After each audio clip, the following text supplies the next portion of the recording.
Hey everybody, welcome back to the channel. HGM here with another solo episode for the Elder Scrolls Online.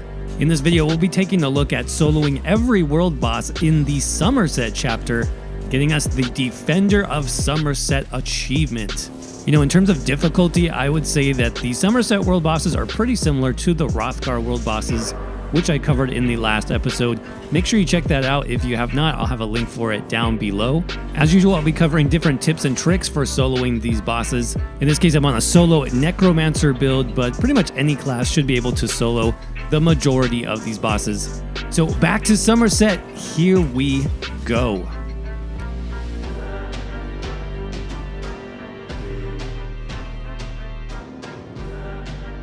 So we're on to the first boss here for the Summerset chapter. I'm starting with what I think is the easiest boss for this zone, and that's going to be the Groveveld Salamander boss.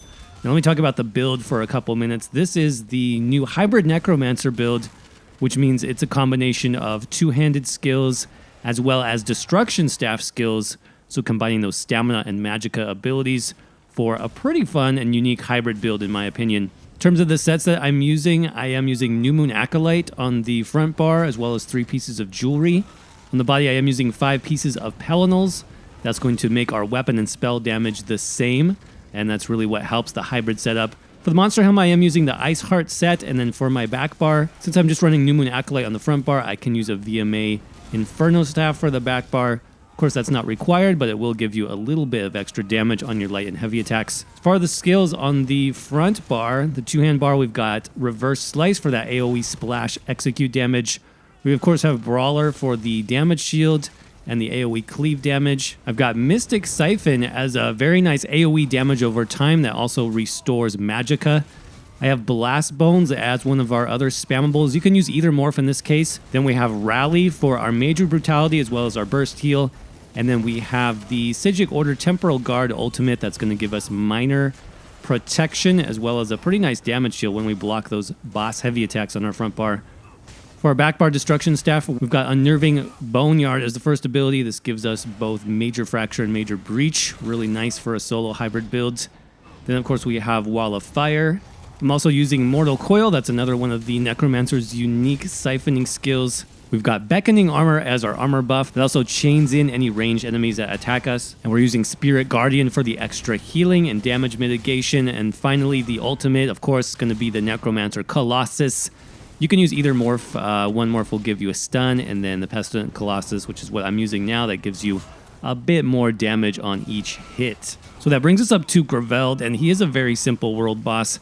The only real mechanic here is that he will run and hide from you about every 20 to 30% health, and he'll summon these salamanders. Really not much to worry about. They have very low health. So you basically just lay down some ground AoEs and do some cleave damage. That'll take care of them, and then he will come back into the fight and let you continue to do damage. Make sure you watch out for that conal attack. I did get smacked with that, and it will knock you down. But otherwise, a pretty simple fight. And we're on to the next one. Now checking out boss number 2, the Queen of the Reef. Another very simple boss. Now the reason why I have these ranked a little bit easier is basically because of the health. You can see about 2.5 million health is fairly low for a world boss. That means the fight hopefully won't take too long. In terms of mechanics, just like Groveveld, this boss likes to hide as well and summon not salamanders this time, but mud crabs. And they're not much to worry about, honestly. The health is low. Though they can kind of swarm you. It will summon quite a few of these. But the basic idea here is to do damage to the queen once she appears, and then she'll run away, and during this time you can just basically buff up and avoid damage. So here you can see the queen is back, and what I'm going to try to do is, instead of focusing on those mud crabs, I'm just going to bring them in on top of her, and they'll basically die with my AoE damage for free. So again, don't worry about the mud crabs. Do not focus them. Just focus your attention on the boss while she's there. Of course, she will hide a lot more frequently than Groveveld. That means this fight does take longer. But you can see also as the fight goes on, more mud crabs are going to come. But just concentrate on your AoE damage. Things like Brawler, things like Reverse Slice will take them down very easily. And then while she is sort of tunneling, then you want to just rebuff. Make sure your armor buff is on. Make sure your Spirit Mender is refreshed as well as your Rally, of course. And then as soon as she comes back, you want to drop everything you have on her. Here I drop my ultimate, I drop my ground AoEs, get a couple of blast bones on her, because she's really only there for maybe 4, 5, 6 seconds at a time. So you really have to make use of that time the best that you can and dump all your damage at once. After a few rounds of just repeating that process, she goes down very easily, and that's boss number 2.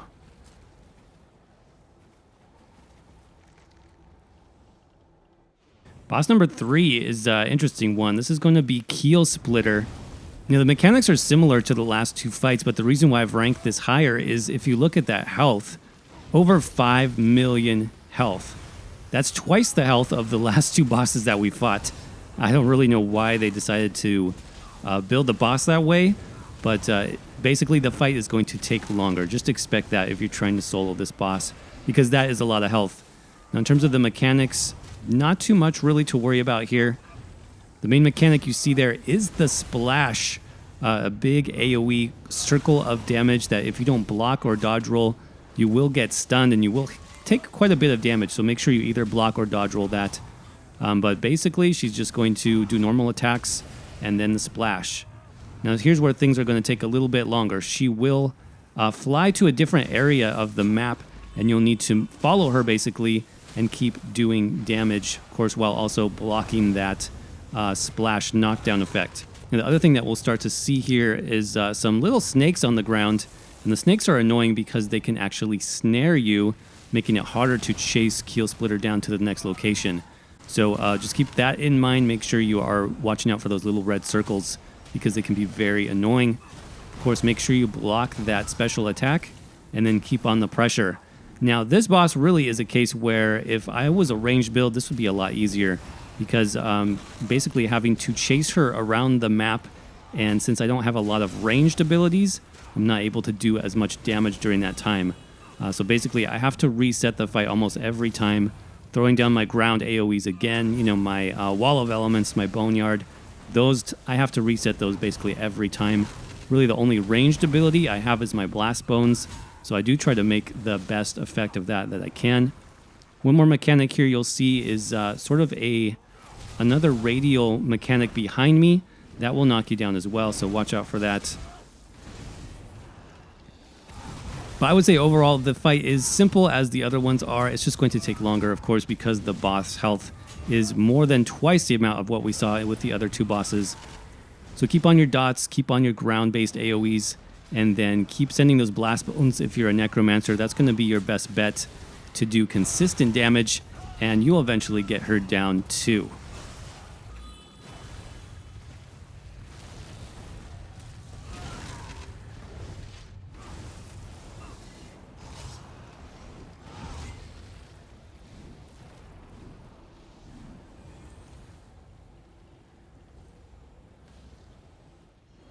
We're up to boss number 4 at the Indrik Frolic. The boss is called Canaan, and this is where it starts to get a little bit more challenging. Now, this boss luckily does have less health. It's at about that 2.5 million HP mark, which is not too bad. But the reason why I think this is a bit more challenging is just because there are a lot of offensive abilities and special attacks that you need to watch out for.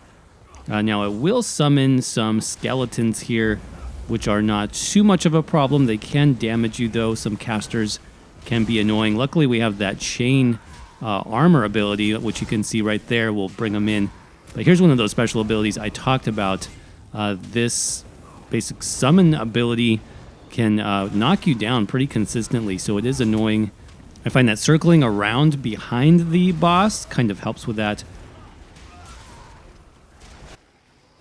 Of course, just like we saw with Keelsplitter, we have that AoE knockdown. You got to watch out for that, which is difficult, especially if you're a melee build like I am in this case. You can see I'm getting knocked down by those Indriks again because there's just a lot of knockdowns from this boss when you're in melee range. Of course, the boss does teleport across the battlefield as well, which we see there, which means if we are using those ground-based AoEs, you'll have to reset those to make sure that you're still damaging the boss. You can see I'm getting a lot more summons added onto the fight right here. But again, focusing on that AoE damage is going to really help get those down while I continue to damage the boss. Now this special lightning attack does about the most damage that I've seen. Can be anywhere from like 3,000 to 4,000. I believe you can interrupt it, but it's kind of hard to bash this boss sometimes, just because the hitbox doesn't seem to line up quite correctly. But here you can see I'm maintaining my AoE damage, keeping up my blast bones, keeping up my brawler damage shield. That's very important. I do get caught by that AoE again. I get caught several times this fight, which actually makes it last a lot longer than it really should. Again, I think it's one of those cases where if I were a ranged build, I would be able to handle that a little bit better. But just the challenges of being a melee build, it seems. So here we get the boss very low. I'm going to be able to get into execute here very soon. But again, I have to back off a little bit so I don't get stunned as much. But here I go into my execute spam, hitting some very nice reverse slices, over 30k. What's really nice about the Necro is you get bonus crit when your enemy is in execute range. So those 30k plus reverse slices are really nice. And I killed the boss, I guess. I don't know where... Yep, there, it's over there. It's over there. All right, on to the next one. And we're up to the second to last boss, Corgan, the Slowed of Summerset. And this is where the fights get a lot more challenging. The difference between this boss and the previous boss is huge. Now, in terms of the boss mechanics, we first see these orbs that he pretty much summons constantly. You need to kill those if you can. Your best bet for that is just to use pure AoE damage. So things like Wall of Elements, the Graveyard, even the Blast Bones is going to help you get those down. The reason why you want to get those down is because when they are up, the boss will be more powerful. Now you also see sort of a ray that comes off the boss's head, which can stun you and knock you back, which is quite annoying, though you can block that so you don't get stunned. So keep that in mind. And you can see basically what I'm doing here is I'm just trying to apply as much AoE damage on the ground around the boss as possible to try and defeat those orbs. Now, the other very annoying thing about this boss, and what tends to make this fight last a lot longer than the other ones, is the boss does have a reoccurring damage shield that I don't know if you can do much about it. It just seems to reappear every few seconds. And as you can see, I've been fighting for about a minute or two, and the boss has only taken 2% damage. Yes, that's right, 2% damage in 2 minutes. I do have a little bit more success once I get the orbs down. The boss starts to take more damage from what I can tell. But prepare for a long fight. I mean, you might need 20 minutes or more to get this boss down. So I am going to just cut to a little bit further in the fight. A strategy that seemed to work for me is the boss does go underground and then pop back up like some of the other Summerset bosses do. So in those cases, if I have my ultimate saved for that, you can see the boss also summons all those orbs again when it goes underneath and comes back up. So if you can save an AoE ultimate for that, you'll see it happens right here again as well. The boss goes underneath and back up, and those ads come. If you have an ultimate available for that, that's going to make the orbs go down even faster and help you get the boss's health down faster as well. But I think more than anything, this is just kind of a test of your stamina. If you can hold out for, the 20 plus minutes that this fight might take when you're solo, then you should be good because, as long as you're doing decent AoE damage and you have good self-healing, which of course we do on the Necromancer, then you should be able to survive.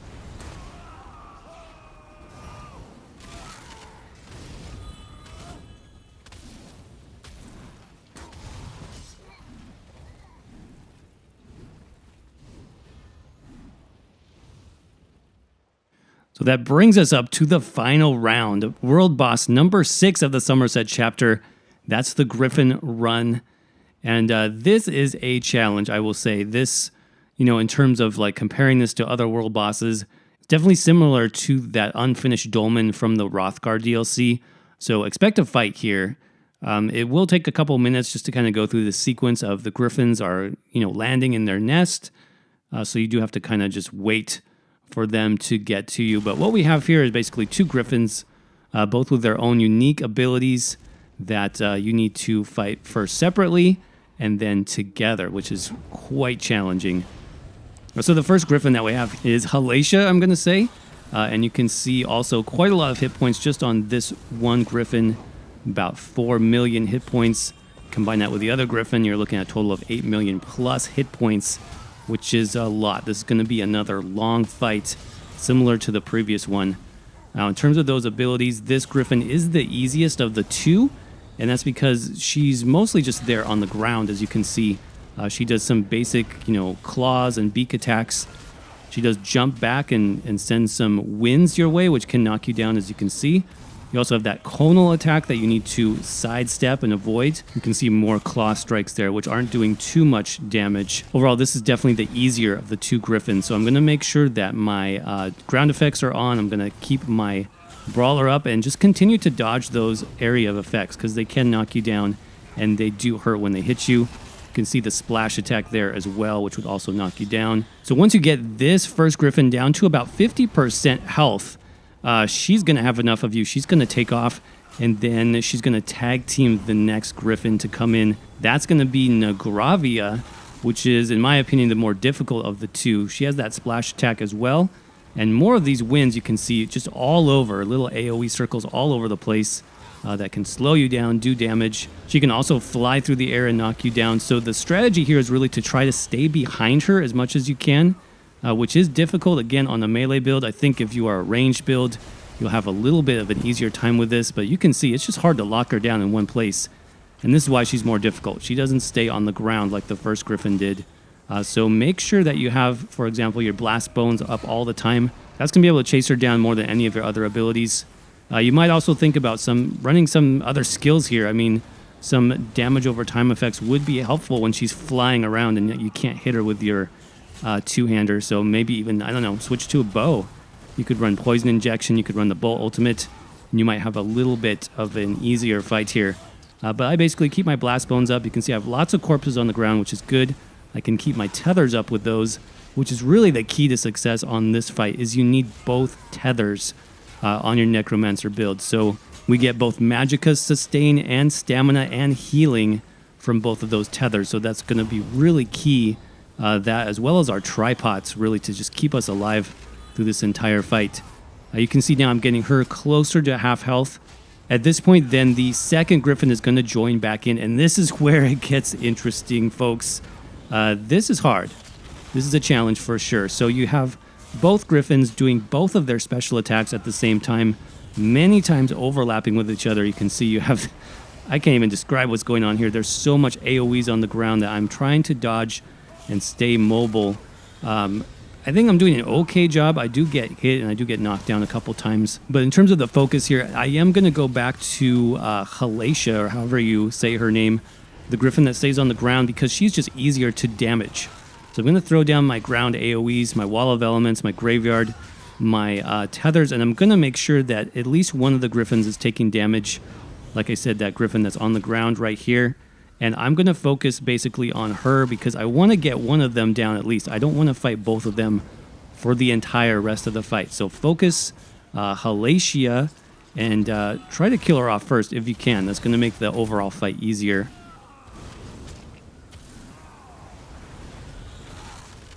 You can see just tons of area effects stacking up there. I do get knocked back, but I do have my healing tether running, so I'm getting good heals.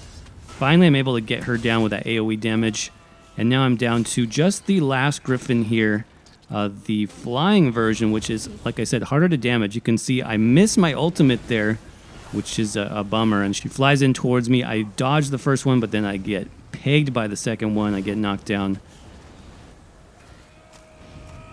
But if you're able to get to this point, really just keep up your buffs, keep up your damage, because you've really done the hard part, which is, like I said, when those two griffins are attacking you at the same time.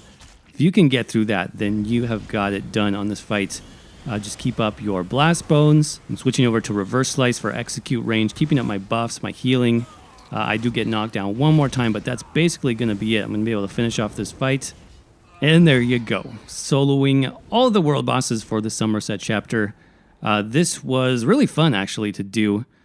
So I hope you guys enjoyed it. If you did, don't forget to crush that like button. Thank you to the channel members, which you see here. You guys are amazing. I really appreciate you. If you're new, make sure you're subscribed for more videos just like this, and I will see you around in the next one. Thanks.